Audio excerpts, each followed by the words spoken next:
Mr. Ersek's diverse background, he's the son of a Turkish father and an Austrian mother, and he told me earlier he was conceived in Paris, the city of love, and born in Istanbul, so he started out his life as a global traveler. His global mindset provides him with considerable leadership qualities, and in his own words, Western Union today, and he states, our company serves a global population, so we pay close attention to traditions around the world.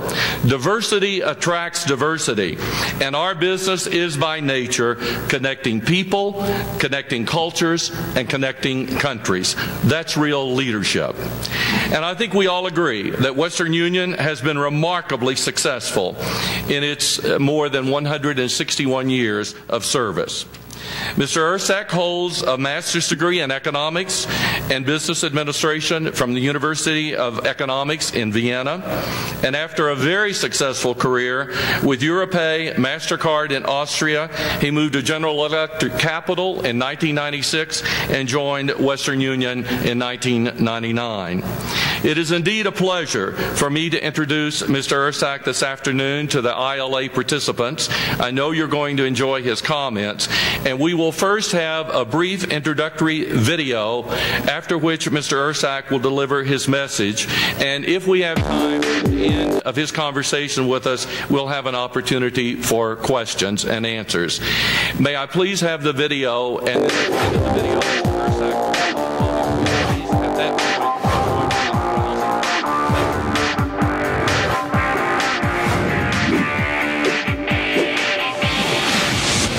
Across the globe, nearly 900 million people are underserved by financial institutions. 850 million are unbanked or underbanked. Another 250 million are migrant workers. A distinct opportunity comprising nearly 2 billion consumers. Western Union spans 500,000 locations in more than 200 countries and territories worldwide. Helping consumers send and receive money to family and friends. Enabling businesses to send and receive cross-border payments and manage foreign exchange. Creating unique solutions tailored to suit their FX needs. Delivering new and innovative ways for customers to move money when, where, and how they want via digital and mobile channels. Expanding the reach of consumers and businesses across a global network. With products, services, and solutions for today and tomorrow. Western Union, moving money for better.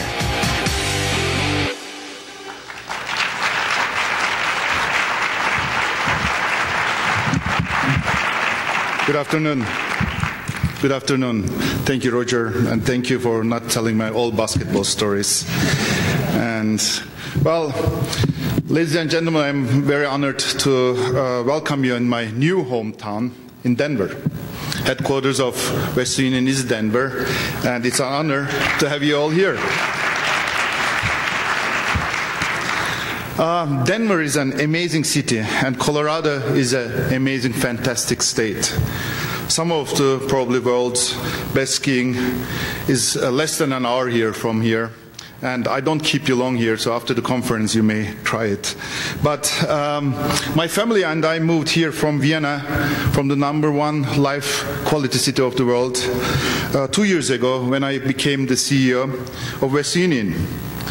Although people would say my family and I'm highly multicultural, on a daily life, though, we still had to bridge cultures and complexities as we moved to this wonderful place. I'll give you a simple life example, day-to-day example. Non-academic, just a day-to-day example. I remember my first time I was skiing at Vail. It was incredible. The skies were blue, the sun was shining, and the snow was powdery and light. Fantastic. But the most amazing part were the people. They were polite on the lifts. They were polite, the lift lines. No one stepped over my skis. People waited for their turn. This was a big change as a European skier. We're used to skiing in the Alps, where people in the lift line push like they are on a subway and get to be one to be the first there. It was a great experience.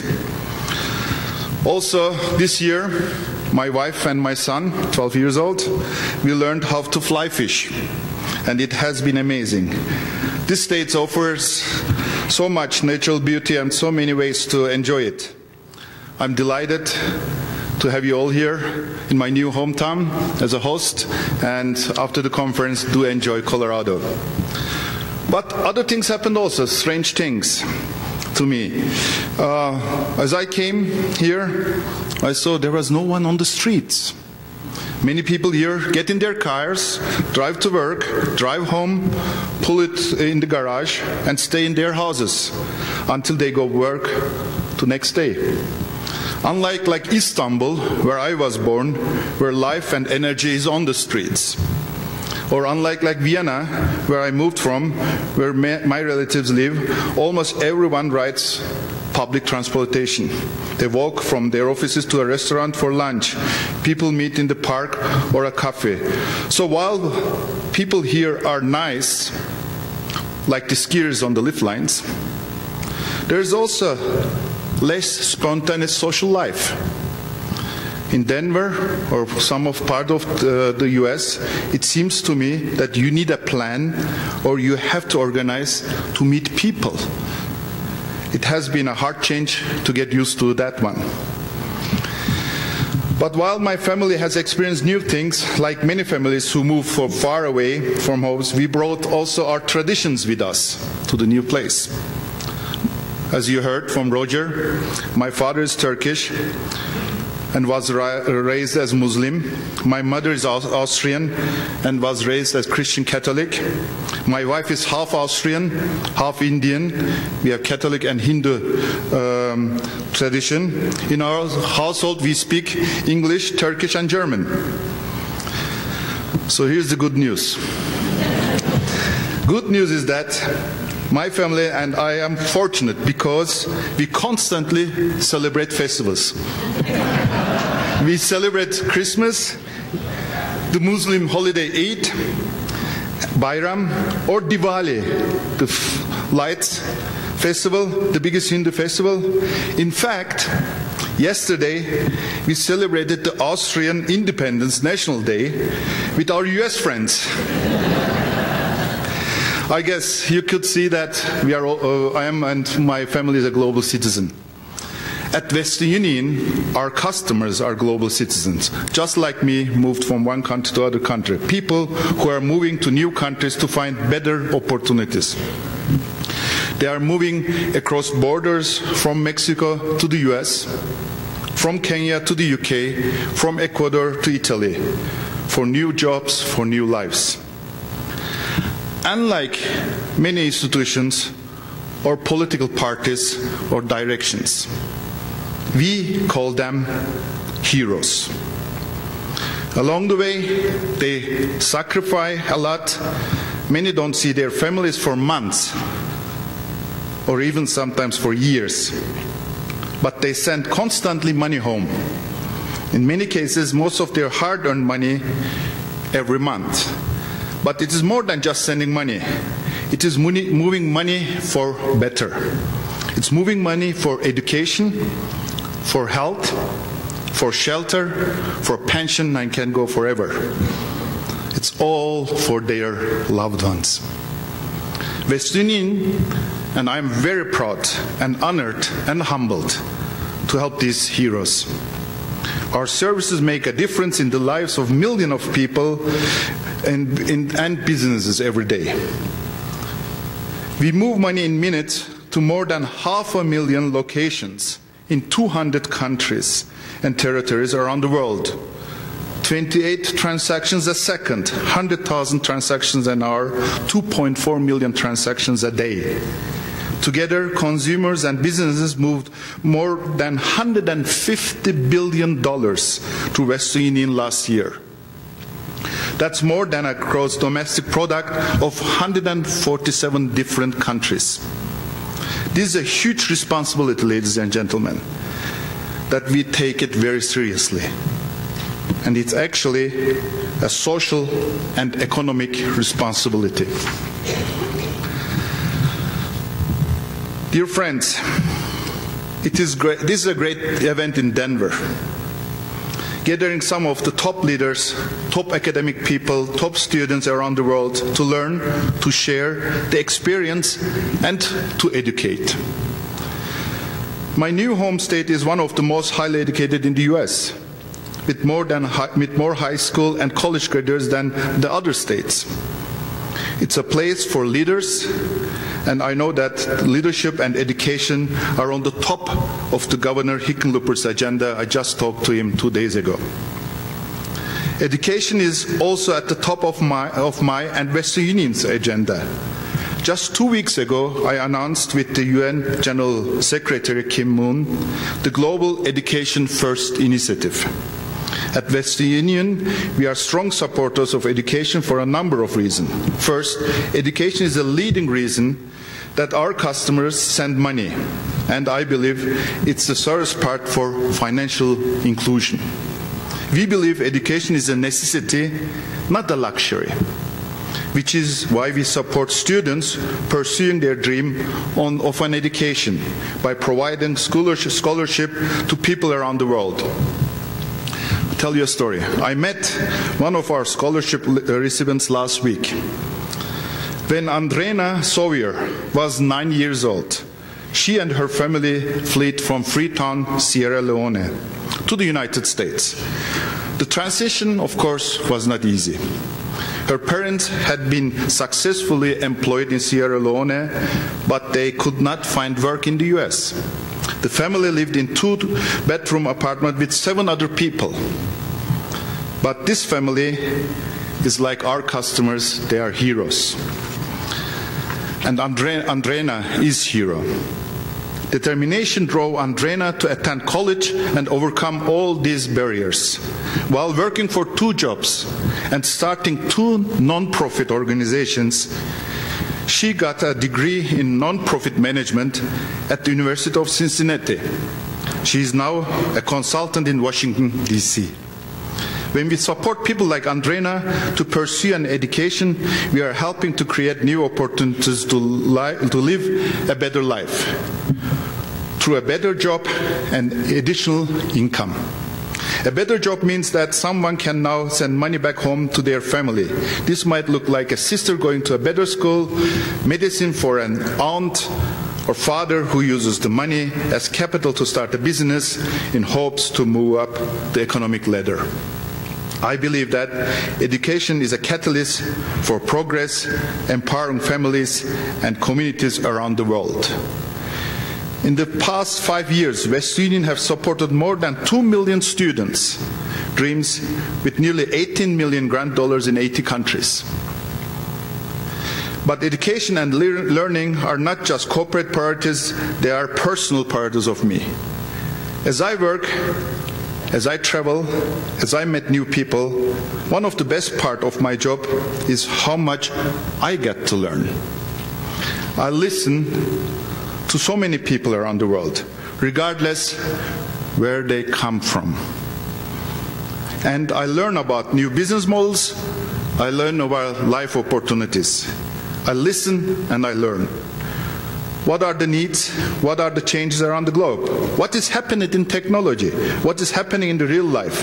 And not sitting in my beautiful corner office and waiting that somebody will tell me.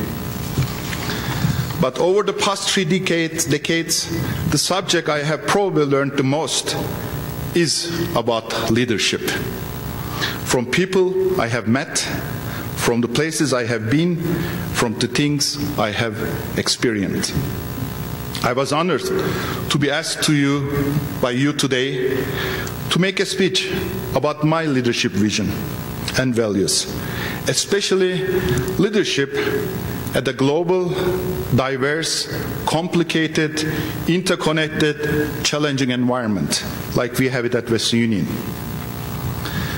Ladies and gentlemen, I would like to spend the next few minutes sharing a few of my key leadership lessons I have refined and learned throughout my life. Besides the earlier mentioned listening skills, I have 5 philosophies or lessons. First, keep it simple. Second, always ask the simple question, why? Third, empower your people and you will wonder what they deliver. Fourth, diversity is a competitive advantage.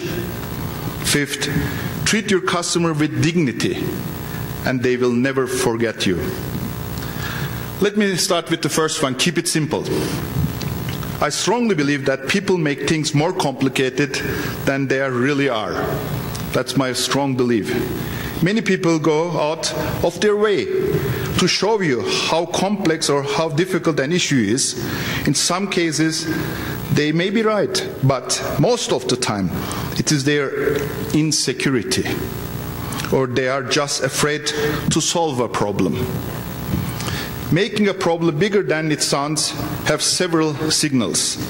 It could be it is trying to protect power. It is saying that only I understand that issue. It is signaling I don't share it with others. In many meetings, if something gets too complicated, if it's not too simple and I don't understand, I will say to the presenter, stop the presentation immediately. Imagine that I am a small boy who wants to learn and understand. What you told me sounds great, but it is not simple. I don't get it.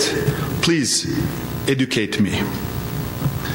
As a leader, especially as a business leader, in a global complex environment, it is important to keep things simple. If you have products and services that are too complex and do not match customer needs, you simply lose.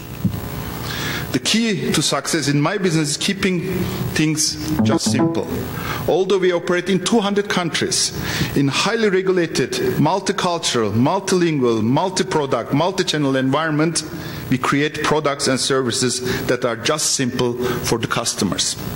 For example, you can walk 2 blocks from here to the Rite Aid store on the 16th Street and send money to a friend who may be on a trip in Chad, middle of Africa. They can walk into a Western Union location and pick up the money in just minutes. The only thing they need is an ID, although there's a huge, complex process behind it, including compliance, regulation, settlement, the technology. We must keep things simple for our customers. Keeping it simple is also critical when you communicate with your global employees and partners. You must be clear, open, direct, and simple in your communication. And this is tricky. This is a tricky part, given the complex and multicultural environment. It is not just about keeping the product simple, it's keeping the communication simple. The company's vision and goals must be stated simply so that all over the globe, in any culture, in any language, the intent of the message and the direction of the company is clear. I'll give you another example. Recently, we want to start calling Western Union as a brand, short WU, W-U, WU, which is just the W and U from Western Union, and it's also our symbol on the New York Stock Exchange. Before we did this, I insisted that we go to all our regions, all countries, 200 countries, all of our languages and all of our cultures to make sure WU was appropriate. It was not a decision made in isolation in a corner office in the headquarters in Denver. We didn't want to have an offensive name in China, in Malaysia or in Chile. WU is simple. We had to make sure that it wasn't just simple, but that it was also clear and appropriate for all of our customers and employees. My second leadership lesson. One of the things I believe strongly is asking the simple question, why? It is important because it's the first question the customer will ask you. They will say, I'm sorry, sir, you can't do that. Just ask the question if your boss says that, why? In a polite way, it may cost you career. I'm sorry, we are all out of that product. Ask the supplier, why?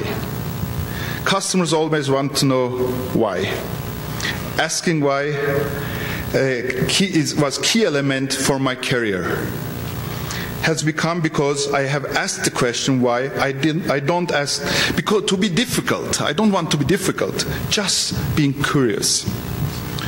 During the Jack Welch period at GE, I went through the Six Sigma training and learned the concept of ask the questions 5 times. Ask 5 times why. I've learned that too often people don't ask why even once. Try to challenge the people to ask the question, why? Just ask the question, why are you doing this? I strongly believe it's only by asking why that we can change things for better. When I first joined Western Union in 1999, I had lots of ideas on how we could change processes for the better. At that time, to send money with Western Union, you had to visit a retail location, usually during the work hours. The person receiving money on the other end might have to travel to pick up money at another retail location. I knew we could make the experience of sending money easier, better for other customers. I began to ask the question, why? Why can't people send money online? From Germany to Bangladesh, why can't people send money over the phone from the US to Philippines? Why can't people send money through an ATM from Turkey to Uzbekistan? And the result is today that they can do it. We are a multi-channel, multi-product company to satisfy our customer needs because they ask the question why. But my passion and my beliefs aren't enough to change the company. Others, my colleagues, have to believe too. And that brings me to my third principle. Empower your people and you will be amazed at what they deliver. Trust is a very important skill. Good leaders inspire others to lead. Good leaders build teams who share their passion and truly believe the company has the power to change for the better.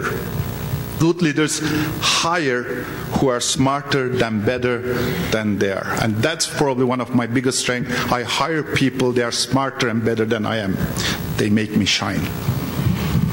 We have many examples of this at Western Union, but I like to really given the theme of the conference, a specific one today. Before I took the role of CEO, I was responsible for our business across Europe, Middle East, Africa, and Asia. It's a huge region, area with over 5 billion people of many cultures and languages, from old stable economies in Western Europe to dynamic new markets of cultures across South Asia and Africa. One of my top talents, Khalid Felahi, was responsible for building our business across Africa. He grew up in Casablanca, worked as a consultant in France, and went back to Morocco, where I hired him to grow the business for Africa for us. He tried new things, and sometimes he failed, but he kept growing the business.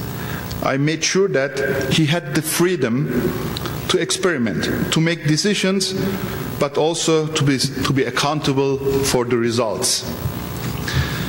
At the end of the day, I trusted him to grow and manage the business, and he did. And he did it in ways I never would have imagined. He did in an African way.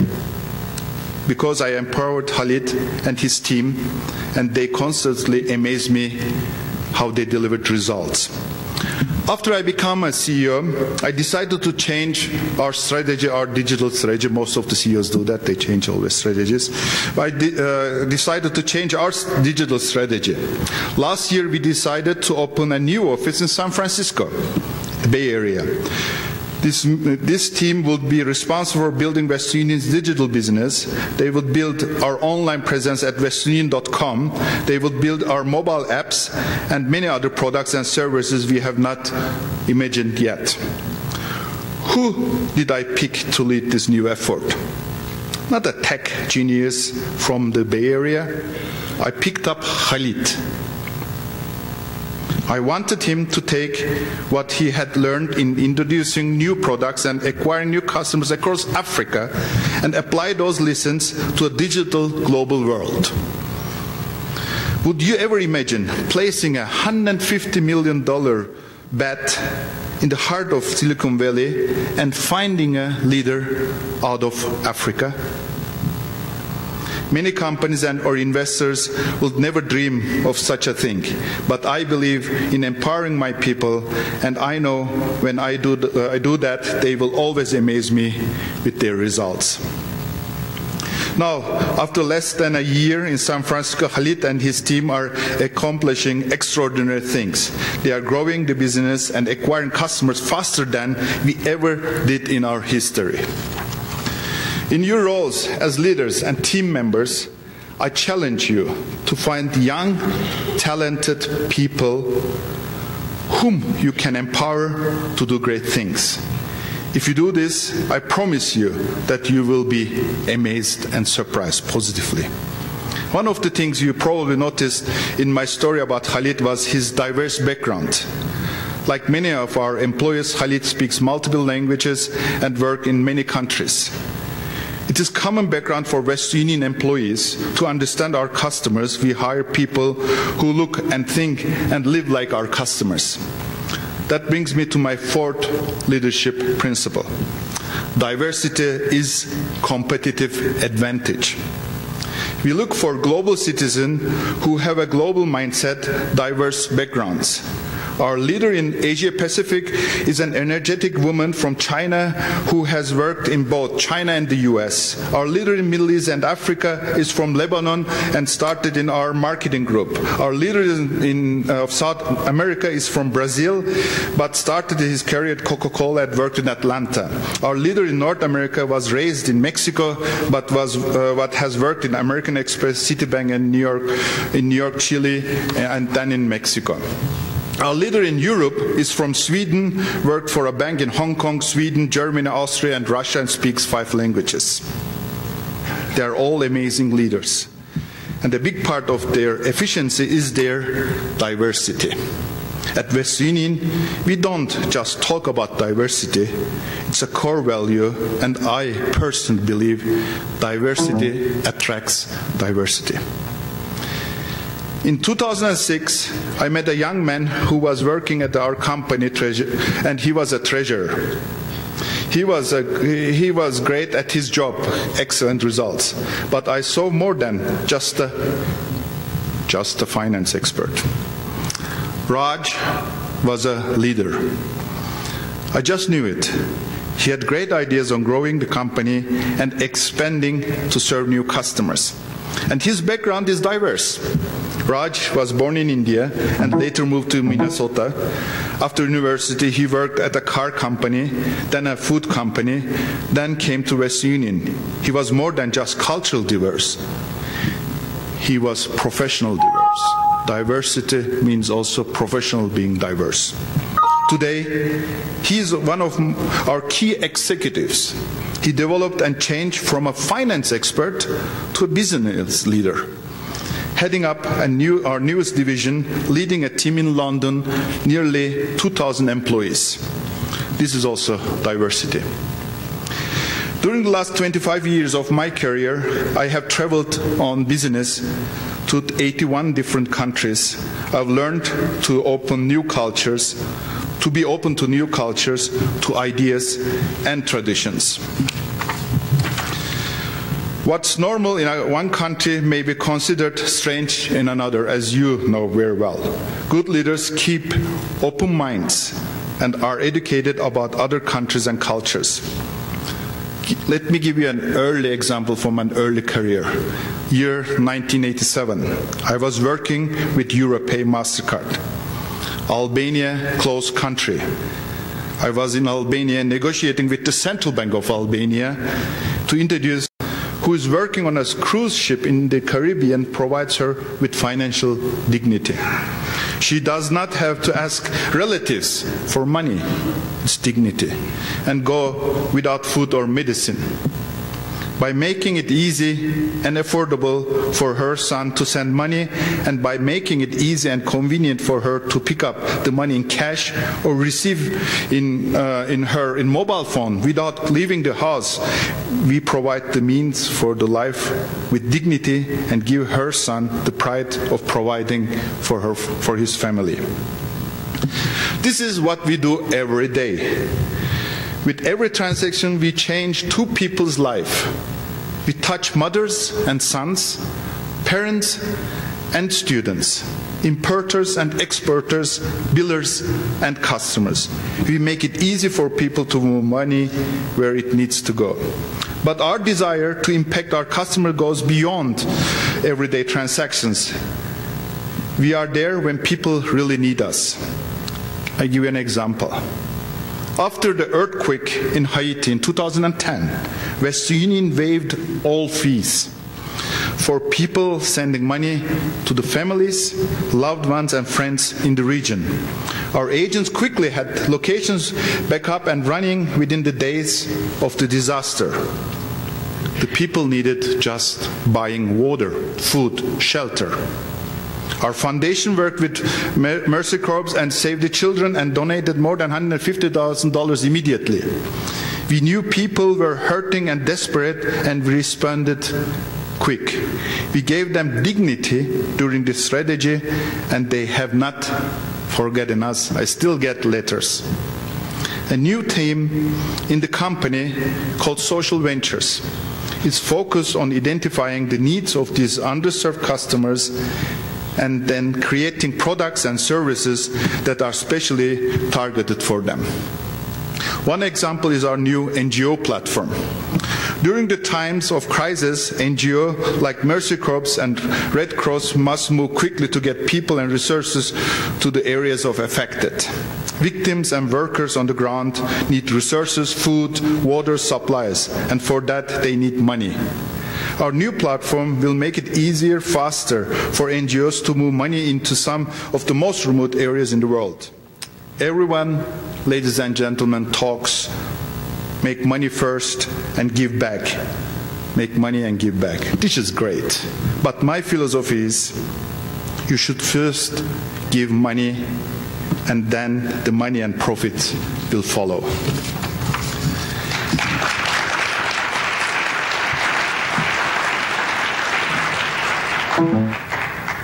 As the leader of a publicly traded company, Fortune 500 company, I am measured by returns I deliver to investors and shareholders. Every quarter, we report on financial returns and other measurements of how we are running the business. The pressure of meeting quarterly objective, it's very intense, believe me. And many managers are tempted to just focus on meeting these short-term goals. But as a leader, I must consider not just the performance of our business for the next quarter or the last quarter. Think about how to talk about and for the long-term health of our business. Western Union, ladies and gentlemen, has been here 161 years. I am committed to doing whatever it takes to make sure that we are around another 161 years. In order to do that, we must be profitable and we must find new customers. And when we find these new customers, we must meet their needs in new and relevant ways. That means providing underserved customers and businesses around the world convenient, simple access to financial services. So to me, giving our customers dignity is not just about responding to their needs in times of crisis. It's about understanding their needs and creating products to serve them profitable. During my career, I have learned a lot about leadership and about myself. who I am. I am now in a position where I can apply my leadership principles and life lessons at a global company operating in 200 countries around the world. However, I did also a lot of mistakes and a lot of lessons. While I learned much through my career, I continue to learn, or in some cases relearn, lessons about every day. One of my biggest lessons, I'm still learning it, is that I need to have patience in getting my team aligned with my vision. I thought that once I became CEO, I can walk on water. I could just tell people to change and it will happen. It has been 2 years. I'm still frustrated by how long change takes. I learned that transformation takes time. Getting people to change their thinking and realize what we can be.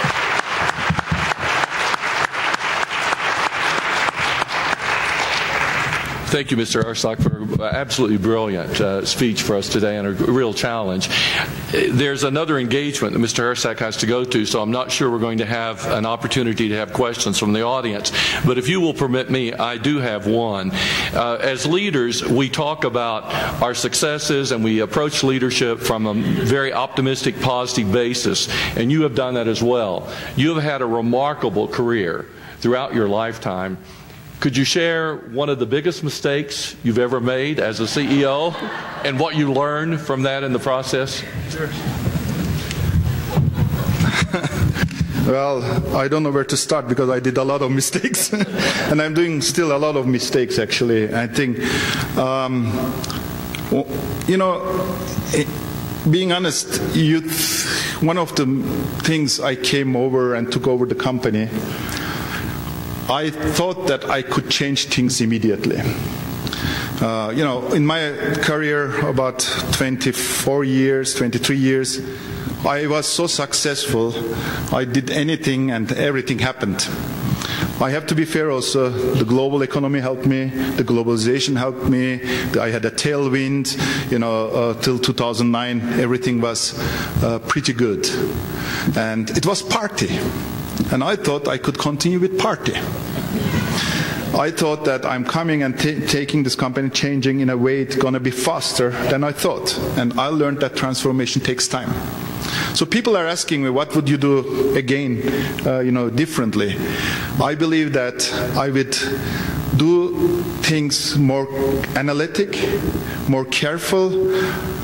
Although I do have a way of understanding and listening that I would do, you know, had done the change probably in a different way than I did it today. The big learning here was that I tell you things, right? You know, I came from a multicultural environment to the headquarters in Denver, and we have 2 buildings in Denver, in Inglewood, here as a headquarters. And I was, you know, it's a very nice state, Colorado. People are relaxed. People are, you know, seeing you on the street and tell you, how are you? And you have to answer a question. I'm well, how are you? It's not like, you know, running away, and they mean it. So you have to take your time, and the people here are unbelievable people. They are so comfortable, so nice, and they ask you, and then I didn't have the time, so I had to run between buildings, yeah? And people were stopping me. Then I started to train them running with me to be faster, and we were talking, and how are you? I'm well, how are you doing? So the corporate cultures, we business leaders have sometimes no time. We are victims of our quarterly results, especially if you are in a Fortune 500 New York public company. And this pressure sometimes doesn't allow us to take our time, to take your people with you. Not that we don't want it. Don't understand me wrong. You know, sometimes people see us as brutal, money-making bankers. They don't take their time. They just think about their bonuses. They think that's the public view. But that's not true. The environment we are doesn't allow sometimes to take our times.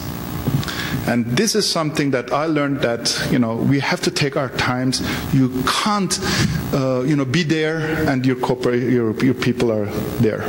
You have to always go back, step back, and take them again. In the Ottoman Empire, there was the music for the army. And the music for the army was the first music in the Ottoman Empire. I'm telling you because I'm Turkish, and they were conquering the countries by making music.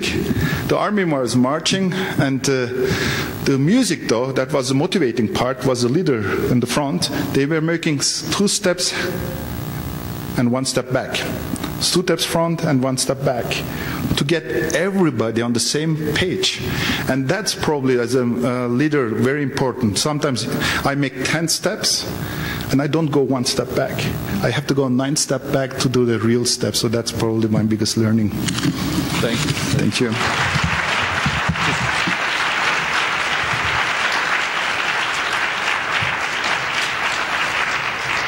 Well, certainly, let me thank you for reaffirming a deep belief that I have in leadership, that only people make a difference in our lives and only people make a difference in our organization. Your leadership at Western Union is an embodiment of that. And on behalf of the ILA's membership and our Board of Trustees, it's my honor to present you a small token of our appreciation. Thank you very much. Thank you. Thank you. Thank you. Thank you.